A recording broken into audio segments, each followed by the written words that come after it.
Installing a kitchen hood with Core is not entirely different from a conventional hood, but there are a few features that require special consideration. As always, it's important to schedule a pre-construction meeting with a Captivair service technician to review your site before beginning work, and make sure to carefully read your installation drawings.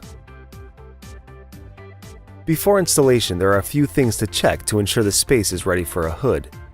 The utility cabinet on the end of the hood houses the hood controls, factory-installed water manifold, a surfactant tank, and this is where the power, water, and controls connections are made. This cabinet can be located on the left or right side of the hood, or in another location, depending on your application.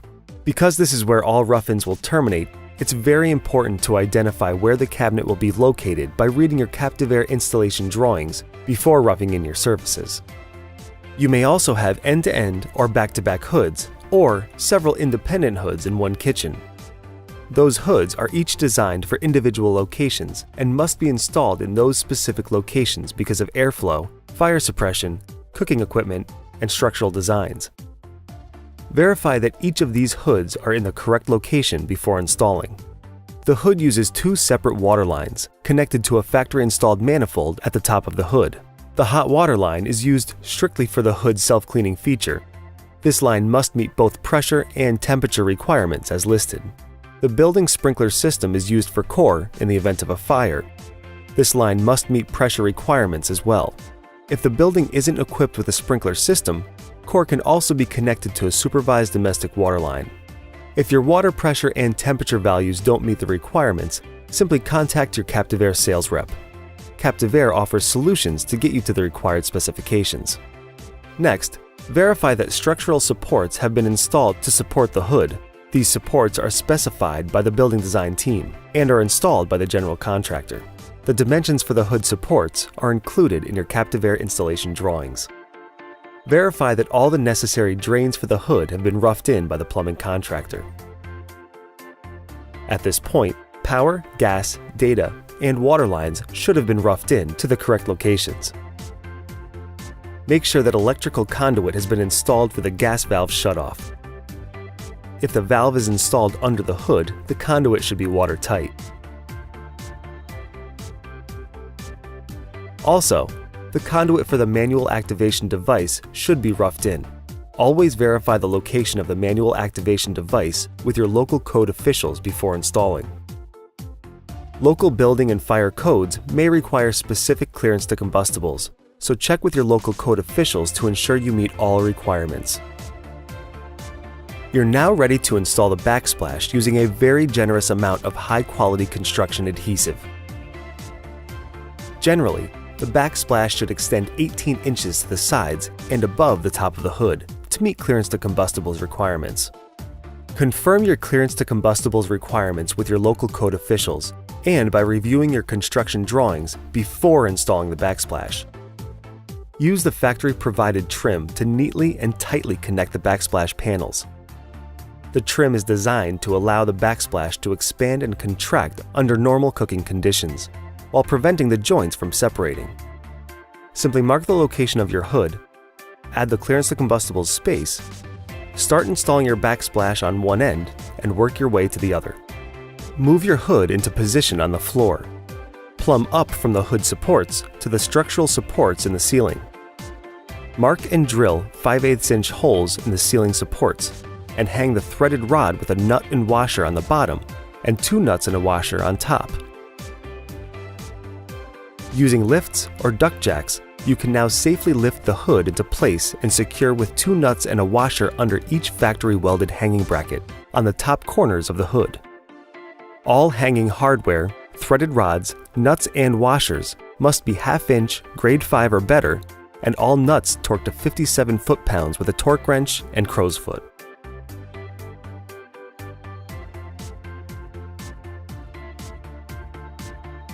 Check your Captivair installation drawings for the specific height the hood should be above the floor. During construction, it's a good idea to use a walkboard or other measures to make sure the hood doesn't become damaged. The Makeup Air plenum can now be hung into place using high-quality threaded rod. The plenum should also be fastened to the hood using self-tapping screws. Don't forget to install the PSP to hood connection brackets at the top of the hood and plenum. These brackets should also be installed using self-tapping screws.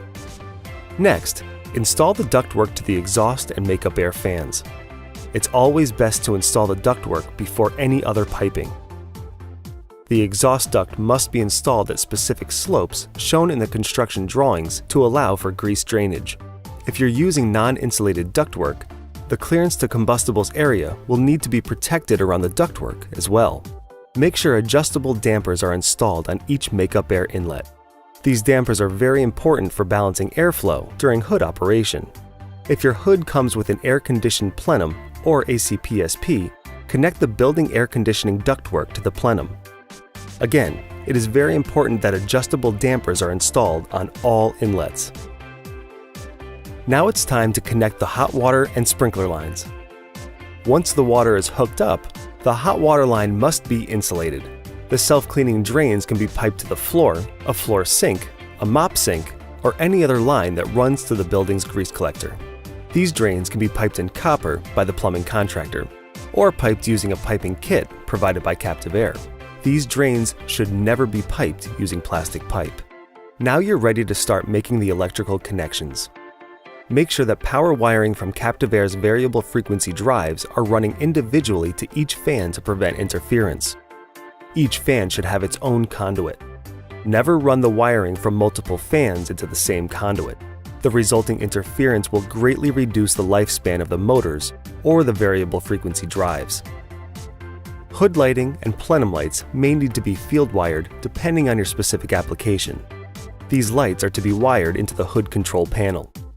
For duct fire sensors, it's critical to use the electrical components provided by Captive Air to ensure the correct wire, conduit, and connectors are used. If your hood system was designed with more than one duct firostat, the firostat will need to be field wired in a loop as shown. Both ends of the loop can share the same conduit. All firostat and manual activation device wiring inside the clearance to combustibles area should be high-temp wiring with high-temp connectors provided by Captive Air, even if the wires are piped into conduit. Don't forget to wire your manual activation device. Each of these individual wires should be placed on each side of the screw in the connector block as shown. Do not twist the wires together before inserting into the block. There should be 2 pairs of wires running from the manual activation device to the control panel for added safety. There are 2 contactors included with your device. Use the normally open contactor indicated by the NO on the contactor. The clear plastic cover on the manual activation device is required and should remain on the device at all times. At this point, the gas valve should be installed and connected to the core controls. Note, some gas valves cannot be installed vertically. The gas valve comes with a screen that must be installed in the line to ensure that debris does not get into the line and keep the gas valve from closing. The gas valve can also be ordered in low voltage or line voltage options. Verify the voltage requirement on your drawing and on the gas valve before connecting power and energizing. The vertical end panels can be installed next. Set the panel into place into the aligning studs at the bottom edge of the hood and adjust the feet. Then, mark the holes in the backsplash, remove the panel, and drill the holes. Insert the retainers into the drilled holes and reset the panel into place. Finally, insert and tighten the screws. Now you can install the hood wrapper, which gives the hood a finished look. Finally, remove all the protective plastic and clean the entire hood. Thoroughly inspect the entire hood, making sure everything is secure and ready to use. All unprotected wires must be neatly secured away from the hood surfaces in order to protect them from heat. The top of the hood should be clean and free of any excess materials. Surfactant was included in your hood package. Fill the surfactant reservoir and leave the rest of the surfactant on site. The surfactant is automatically used during the hood self-cleaning cycle, and the owner or end user will need to periodically replenish the system. Now it's time to call your local Captive Air service technician to perform a System Design Verification, or SDV. A Captive Air service technician will start up and adjust your system, balance the airflow, as well as test the wash and fire system for proper operation before your final inspection. Captive Air's service system design verification is included with every Core hood. For questions anytime during the installation or operation of your Core system, please contact Captive Air Service.